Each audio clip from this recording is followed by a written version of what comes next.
Oui, je suis née au Chili, à Santiago. Eh bien, je suis née donc en 1936 à Avignon, tout près du Palais des Papes. Je suis né à Kaboul dans les années 45. Je suis née à Berlin. En quelle année vous êtes née ? 34. Moi, je suis né à Anden, Belgique. Je suis née en 1950. En Tunisie, mais mon président, c'était De Gaulle. Quand je suis née, j'étais française, mais je suis d'origine maghrébine. Je suis née le 8-9-1949 en France, à Paris 13e. Mes parents étaient hongrois. Mes origines à moi sont ukrainiennes. Et vous avez vécu où avec vos parents ? À Dessines-Charpieu, c'est dans la région lyonnaise. Je suis née en 1938, ce qui me fait 78 printemps. Je suis née à Reims, en Champagne. Mes parents étaient d'origine étrangère, franco-germanique. Et moi, j'ai ajouté une troisième option encore, c'était l'Algérie. Donc, je suis arabo-française, germano-internationaliste. Dans le cadre du projet Génération Solidaire à la Mosson, l'association PASSIM a rencontré 9 aînés du quartier, ouvrant la porte sur leur lieu de vie, leur vécu du quartier et leur intimité. Leurs témoignages sont imprégnés de parcours familiaux et individuels, nous invitant à voyager à travers le monde et le temps pour se retrouver à ce même point d'ancrage, la Mosson. Arrivées par hasard ou par opportunité, ces personnes nous livrent leur trajectoire singulière. À travers leurs récits, nous retraçons leur arrivée, la façon dont ils ont investi le quartier et la manière dont ils se l'approprient aujourd'hui. À la fois nostalgique d'une époque révolue, tout en s'adaptant malgré tout à un quartier en perpétuelle évolution, leurs paroles dévoilent une certaine fragilité dans des vies aux multiples revers. Vivre seul est en effet le quotidien de la plupart de nos témoins. Néanmoins, leurs regards diffèrent selon leur âge, leur parcours de vie, leur lieu de résidence et les représentations qu'ils se font de leur territoire. Nos aînés nous poussent à se poser la question : comment la Mosson peut-elle s'adapter pour qu'ils puissent habiter et vivre le quartier ? Vivre son quartier, les aînés de la Mosson nous racontent. On était assez mêlés en politique, si vous voulez. C'était Pinochet qui avait pris le pouvoir, quoi. Et il a fait un coup d'État. Il y a beaucoup de morts, des copains à nous qui sont décédés, qui les ont tués. On n'a pas cherché à venir ici en France. On a été rejetés, donc voilà, et on a tombé ici. Bon, Montpellier, ça faisait un peu espagnol, Montpellier. Donc, on a dit Montpellier. Mais on ne savait pas que c'était Montpellier. Vous ne pensiez pas à Phobos en particulier ? Ah, l'ambiance de Phobos. Je dis, on n'est pas habitué à vivre comme ça, enfermé comme ça dans un... Et en plus, c'était un effet 1, je crois, un truc comme ça, tout petit. Après, on est parti ici à la rue de Liège, oui, c'est là, derrière. Je suis devenue copine avec 2 dames qui habitaient au Nouveau-Pérou, ici à la Mosson. Elles nous disaient toujours qu'elles étaient bien dans leur immeuble, à la Mosson. Et il y avait des appartements à vendre ici. Et cet appartement, il était resté 18 mois sans être vendu. Je vendais à un tout petit prix. Et moi je n'avais pas d'argent devant moi. J'avais toujours été une cigale un peu. Et je vivais au jour le jour, je n'avais pas d'argent. Moi, jamais je n'avais acheté un appartement de ma vie. Notre maison de Castelnau a été vendue. Je suis venue ici. Et vraiment, j'ai vraiment eu le sentiment de rentrer dans une nouvelle vie. J'ai acheté ma maison à des Siciliens, monsieur et madame Giacalone, et c'est ce qui me vaut d'avoir un beau marbre par terre. Et le choix de ce quartier, alors 76, les maisons... C'est le prix. C'est-à-dire que pour le prix, j'avais une grande maison avec 4 enfants. Mon arrivée sur le quartier, c'était... Bon, c'est très simple. J'avais des relations, à une certaine époque, très importantes dans différents domaines. J'ai connu, je ne sais pas si c'était le président à l'OPAC. À un certain moment, j'ai demandé un appartement et je l'ai obtenu. Je cherchais un logement partout. Évidemment, je courais toujours chez les assistantes sociales et tout. Et puis là, j'avais trouvé quand même quelque chose du côté du père Soulas, une location. J'ai pris contact avec une dame par les chiens. C'était à un moment donné, il y avait des élections. Les membres qui se faisaient élire, ils passaient dans les maisons, ils discutaient avec les gens pour avoir les voix. Et là, il y avait un jour chez elle, je me trouvais chez elle, quand il y avait le passage d'une dame et d'un homme qui se présentaient donc, qui avaient une liste. Je suis inscrite pour un appartement en HLM, mais ce qu'on m'a présenté, c'était pas possible pour moi. J'étais déjà handicapée, hein, mais c'est bloqué. Du moment que j'ai refusé, c'est bloqué. C'est cette dame que j'ai contactée un an après et je lui ai demandé de l'aide. Et elle m'a convoquée. Ça s'est trouvé après, c'était l'assistante de Fraîche. À ce moment-là, moi, je connaissais pas tout le système. Hein. Oui, c'est cher un appartement. Hein. J'en ai eu 2 d'appartements, j'arrivais pas. Hein. Ah ben non. Oui, j'étais dans les foyers à Chalon-sur-Saône, Angers, Mâcon, Cholet. J'étais à Perpignan avant. Donc après, j'en ai eu marre. C'est là que j'ai atterri à Montpellier. Et je me rappellerai toujours l'émotion quand elle m'a ouvert la chambre. Quand j'ai vu la superficie, que j'avais toujours eu l'habitude de vivre dans un truc restreint, tout vide, ça fait une grande superficie, là, faut pas croire. Hein. Quand vous avez tout vidé, ça fait énorme, vous pouvez danser. Hein. Alors ça me faisait grand. Et elle me dit, ben, vous êtes chez vous ici. Je lui dis, mais je suis tout seul ou on est à 2 là? Elle m'a dit, non, c'est votre logement, monsieur Gitin. Oui, donc vous avez posé comment je suis arrivé en France. Qu'est-ce qu'un Afghan fait à la Payade? Donc nous sommes en 82 à Paris. Et je fais un ulcère à l'estomac. Et je suis tombé entre les mains d'un merveilleux professeur de médecine. Et ce monsieur-là a passé une matinée avec moi. Et il m'a dit, mais monsieur Heider, nous avons tout vu, vous n'êtes pas malade. Vous avez besoin de lumière. Donc, si vous pouviez vous trouver un endroit ensoleillé en France. Et nous, on déménage de Paris à Montpellier. Et c'est comme ça que la Providence m'aide. Un copain partait au Mozambique. Et le copain en question, il dit, mais j'ai une maison à louer, tu veux pas la louer? C'était une maison, avenue Guillaume de Poitiers. Et on est arrivé dans le quartier de la Payade en 83. Présents depuis une ou plusieurs décennies, nos aînés ont respiré, vu et vécu le quartier jour après jour. Ils évoquent, sans langue de bois, l'évolution de la Mosson et en soulignent les aspects les plus marquants à leurs yeux. Des perceptions liées à la fois au changement réel du territoire, mais aussi à leur évolution personnelle. Comment c'était la Payade en 72 quand tu es arrivée? C'est la forêt, c'est la campagne. C'est plus joli. On n'a pas de marché, on n'a pas de sécurité sociale, on n'a pas la poste. On a des routes, on a de la boue, beaucoup de vignes, beaucoup des arbres. C'est une campagne à côté de la ville. Parce qu'on peut, moi j'étais jeune, j'ai parti plusieurs fois en ville, à pied. Et le retour, on prend le bus. Et là, c'est trop rempli, beaucoup de monde. Il n'y a plus des arbres, déjà sont cassés, il n'y a pas de parc. C'était mélangé, c'était très beau. Après, ça recommence comme ici. Commence le français partait, et commence les jeunes tiennent le mur. Mais je ne sais pas le problème. Hein. Ce qui m'a plu, c'est le lac, parce que je pouvais me balader autour du lac avec mon fils, quoi.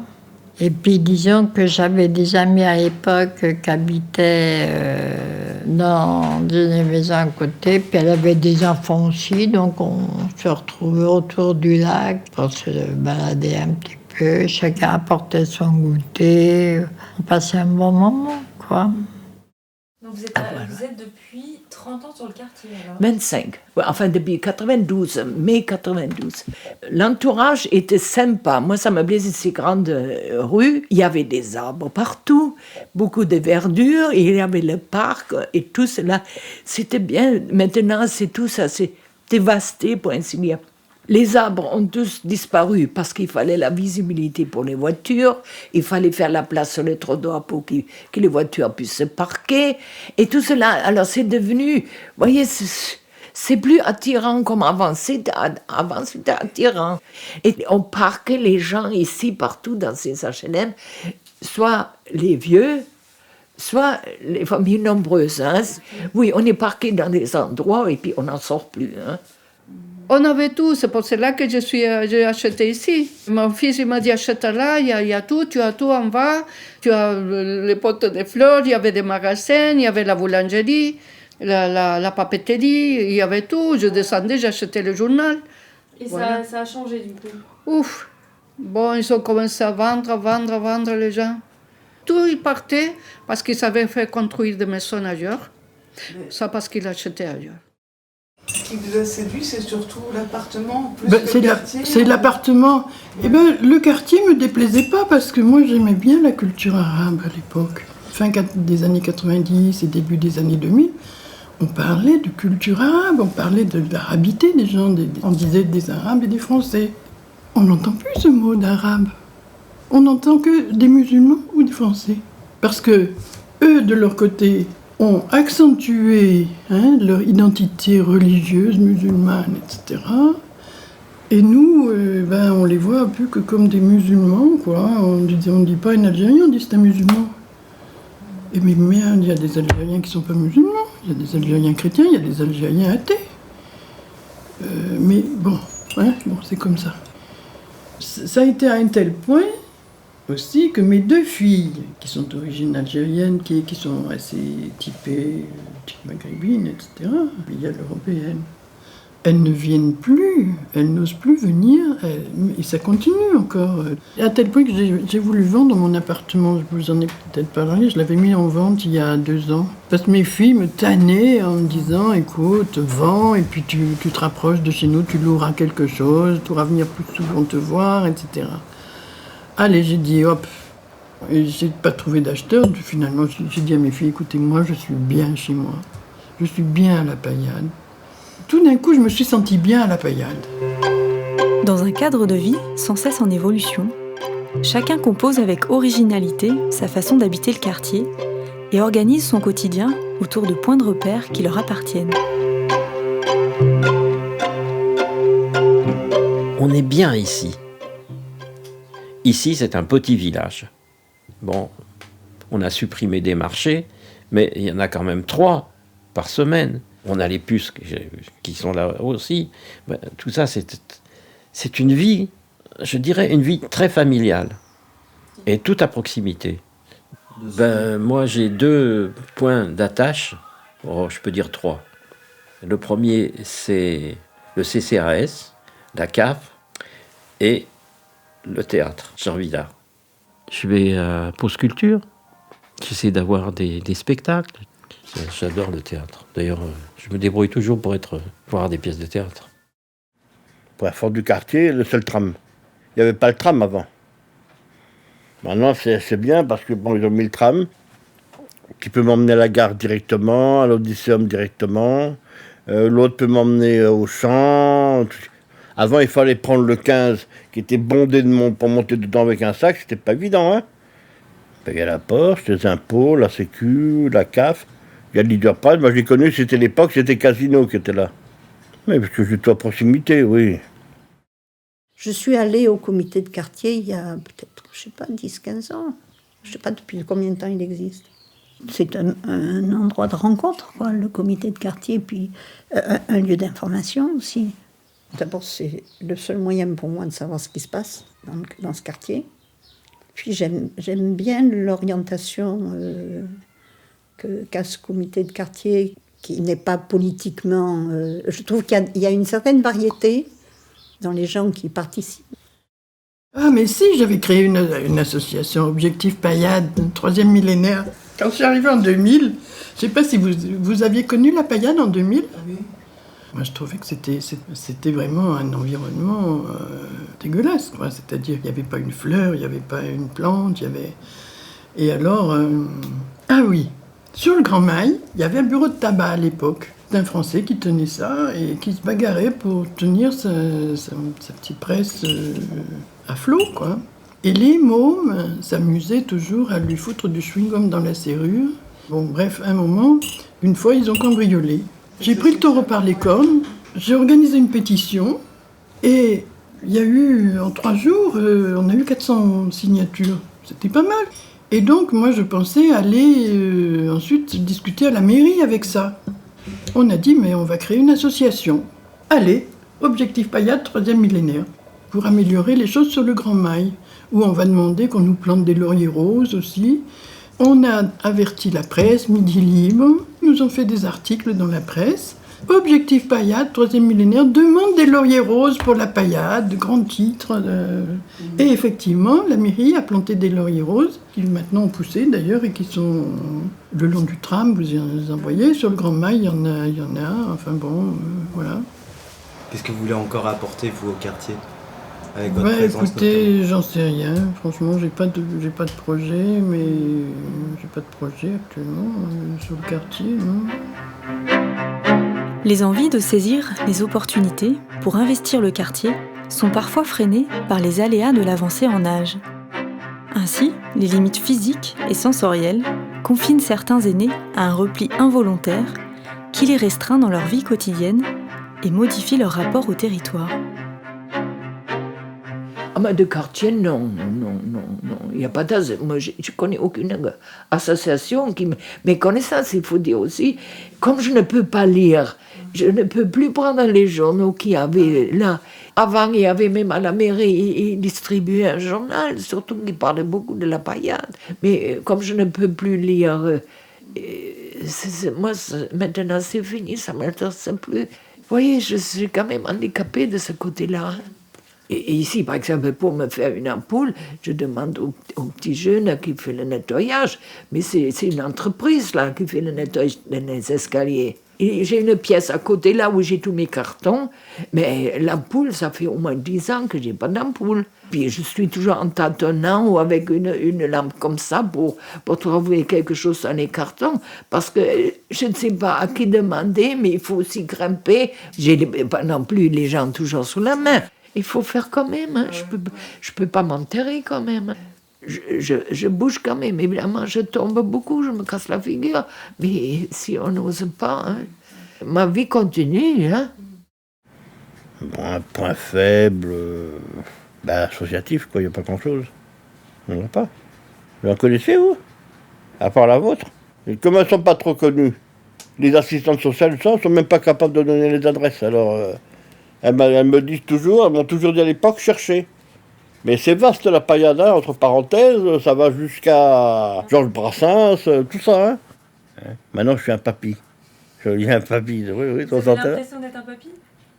J'ai plus la même force physique et la santé pour le faire. Hein. D'ailleurs, je ralassais parce que je peux plus. Il y a beaucoup de choses que je peux plus faire. Quand je fais un truc, je suis KO. Depuis, j'ai mes problèmes cardiaques. Vous ne pouvez même pas me projeter dans l'avenir. Et maintenant, vous vous projetez à nouveau dans l'avenir? Non. Pour faire quoi? J'ai rien envie de faire. J'ai plus rien envie de faire, pour ainsi dire. Il y a la santé qui déconne, bon. Sinon, je m'emmerde plus qu'autre chose, des fois. Hein. Là, je fais quoi? Je mange mes petites tomates tout seul devant mon mur, là. On voit pas grand monde. Les gens, ils se racassent pas des autres. Hein. On voit personne. L'entraide, il n'y a pas d'entraide ici. Hein. Je vous dis, on se parle un peu la journée, bonjour, ça va, quoi. Une fois qu'on est chez soi et qu'on a fermé la porte, on ne sait pas ce qu'on fait, hein. Et vous avez l'impression de sortir plus souvent du quartier, entre-temps, j'ai vieilli, mon petit ami, hein, et j'ai été opéré de la hanche aussi, ce qui m'a aussi bloqué, quand même, je peux dire, une année et demie, où j'ai un peu moins circulé, quand même, le temps de me retaper. Donc voilà, là je suis en train de rattraper mon retard, je suis en train de recirculer plus facilement, mais je marche encore, j'arrive difficilement par exemple à marcher à pied de chez moi jusqu'au marché, tu vois. J'ai ma petite bagnole, donc je vais en voiture à Saint-Paul par exemple, je la gare, et de là si je veux retourner au Halles par exemple, je me fais un arrêt de tram.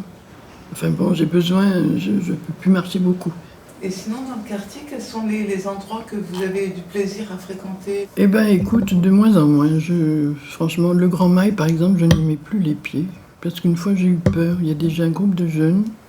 J'avais toujours envie de prendre le tram. Et je revenais par le Grand Mail. J'en profitais. Je me disais, tiens, chaque fois, comme ça, tu verras le Grand Mail. Tu verras comment il évolue. Bon. Donc vous allez plus sur Et moi, je n'y vais plus. Je me balade plus par là parce que je me sens pas à ma place. Hein. Nos aînés, à travers leurs propos, pointent du doigt leur difficulté à lire le territoire et à repérer ses éléments structurants, tels que le tissu associatif. En outre, le départ et l'arrivée continuelle de nouveaux habitants fragilisent les relations de voisinage et d'entraide, donnant lieu à des façons d'être plus individuelles.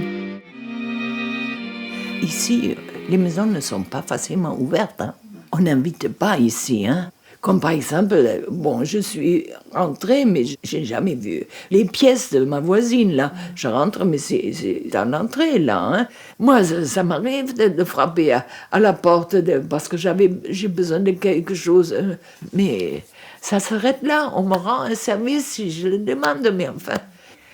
Alors, les gens les plus longtemps que je connaissais, ma voisine de palier, et une autre famille en haut. Sinon, tous les autres gens, ils arrivent, au bout de 6 mois, ils ont disparu.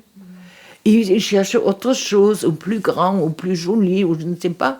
Ils disparaissaient. Alors, il y a un continuel va-et-vient. Non, je reste si c'est pas l'HLM qui fait quelque chose. La relation de voisinage ici, comment ça se passe? Moi, c'est trop bien, parce que avant-hier, j'ai passé la nuit avec Marie. Au bloc 17. On suspite. Mais c'est ma copine, je connais. Je connais sa mère. Quand on l'habitait à Phobos, Marie, elle a 14 ans. Quand ma fille, elle part en Tunisie, elle me contacte, elle veut me voir. Et une fois, je dis, mais tu viens moins maintenant. Elle m'a dit, ta fille, elle est là.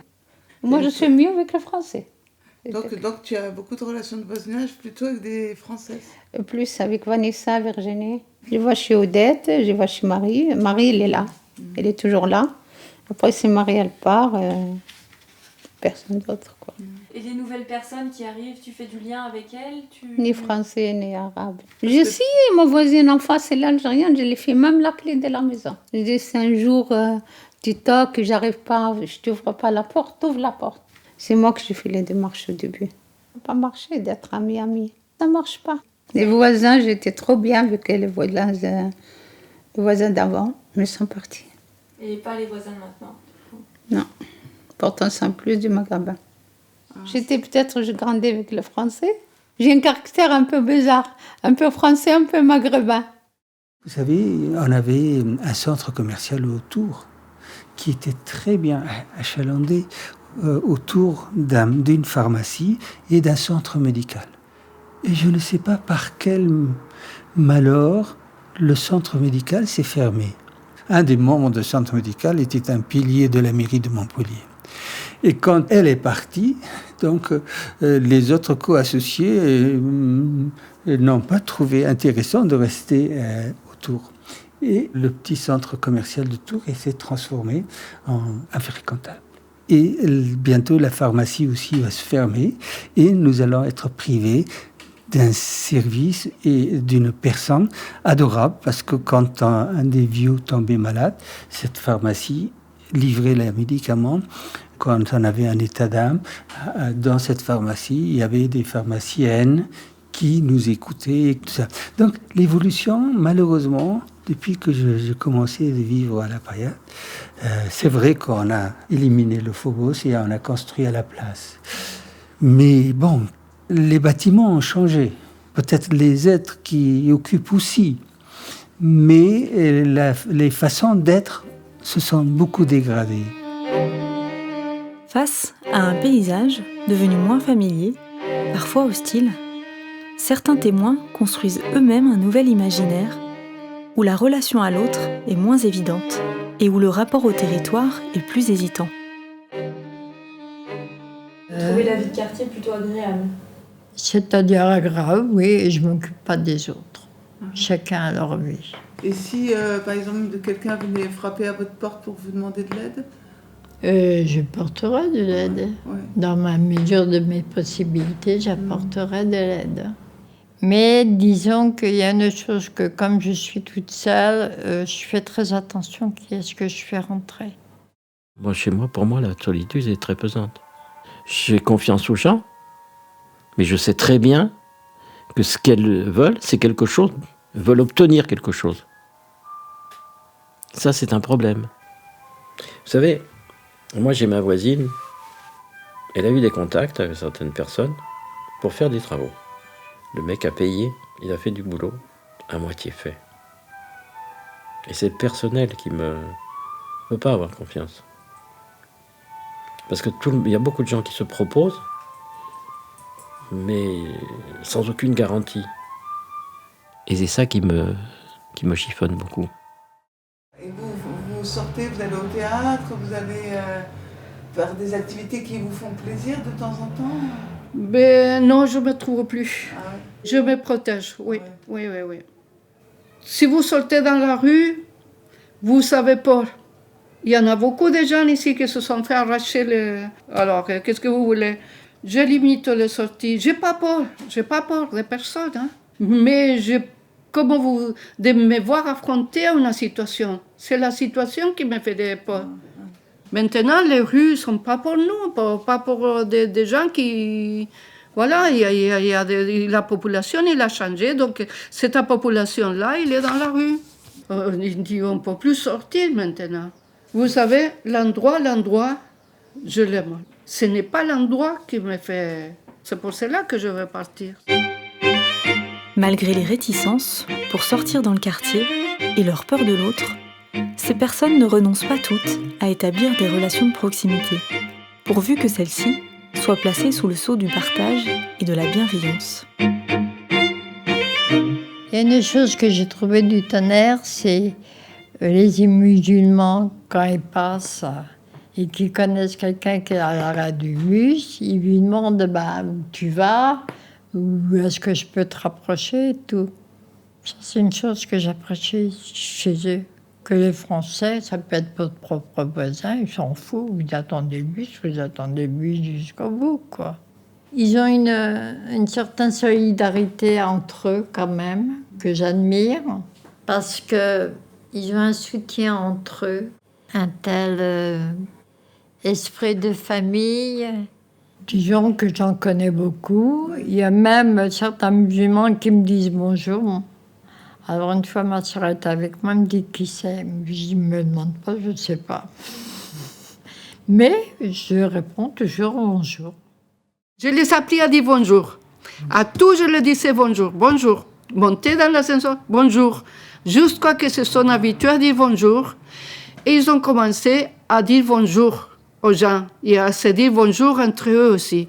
C'est la moindre des choses à qui on peut se dire. Des fois, on ne se connaît pas, mais bon, on pourrait faire connaissance quand même, comme ça. Qu'est-ce que je fais maintenant? Je fais une aide quand même. Je m'occupe des personnes qui sont en difficulté. Alors, j'ai des malades, j'ai des personnes âgées qui ont des petits problèmes ici. Je trouve toujours une entraide. J'aime bien avoir une relation. J'aime beaucoup mon quartier.